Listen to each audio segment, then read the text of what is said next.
Hi, this is a recorded lecture for the IB-DP Design Technology Topic 4.2C about glass. And the big idea is that glass has been used for thousands of years in areas such as glassware and arts, architecture, electronic, and communication technologies. Glass has rapidly been evolving in its development and use over the last century as its properties have been explored and more fully understood. Its use in electrical and electronic equipment has been rapidly expanding. Here's an example of that. Please watch this video. It's great. It shows you how glass can be used to generate electricity. So these are essentially solar panels that are made out of glass.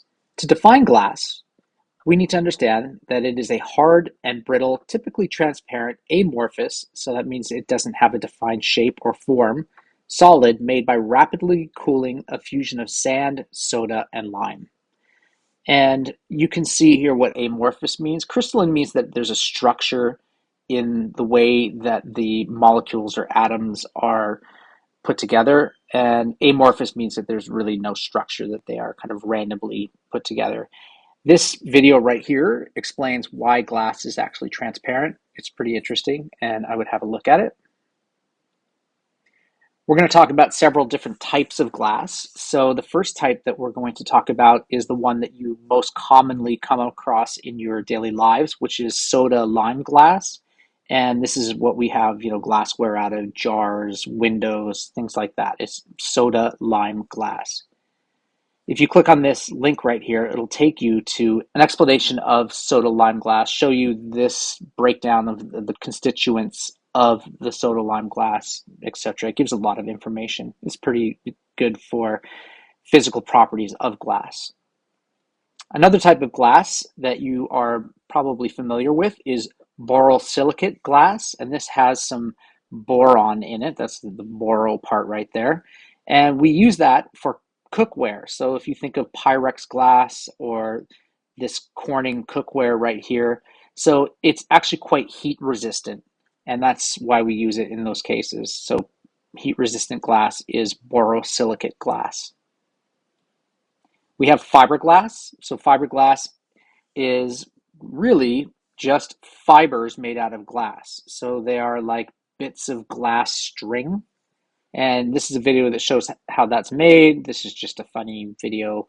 But we use fiberglass to make things like boats. So typically you'll have a form, which you will then fill with fiberglass and epoxy resin, and that will allow you to make things like a boat or a bathtub or a surfboard.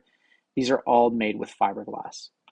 There's some other types of glass. We have fiber optic glass. So this allows light to pass through it. It's pretty interesting stuff. You can watch a video here on fiber optics, and this is what fiber optic cable looks like. And we use this quite a bit to send messages because, of course, light can travel at the speed of light, and so it travels through these fiberglass connections essentially instantaneously at 300,000 kilometers per second. So there's lead crystal glass, and lead crystal glass can be made into really fancy things like these flowers right here, or you might make them into fancy dinnerware. There's safety glass. Safety glass has a lamination of glass and then some sort of plastic layer in between that keeps it together and makes it much tougher. So remember, toughness is the ability to resist cracking. So you can watch this video. This guy actually swings a baseball bat into this pane of safety glass, and it just doesn't break. One of the properties of glass is that it's transparent, so it allows light to be transmitted with minimal scattering, allowing a clear view through the material. So that's an important property of glass. It is also chemically inert and lacks reactivity to other materials. So that means that it's great for storing things. You can see here that it does sometimes react with some, fluorine is the most reactive of the elements, but most things won't react with glass. It's non-toxic, so there's an absence of breakdown products. And so essentially, you're not going to get silicon dioxide coming out of this glass and into your food. So it is non-toxic. It's biocompatible. That means that you can actually put things like fish into it, or not going to hurt or harm the animals or plants that are around it. This is an example of a non-biocompatible element. This is beryllium, and if you watch this video, it'll explain why beryllium is actually quite deadly. It's hard, so that means that it resists penetration or scratching. It's quite scratch resistant. This compared to, say, something like acrylic, which is really easy to scratch. It's brittle. That means that it will break into numerous sharp shards if you drop it. These are two examples of different light bulbs. This is a glass light bulb. These are plastic light bulbs. So these can withstand deformation and come back.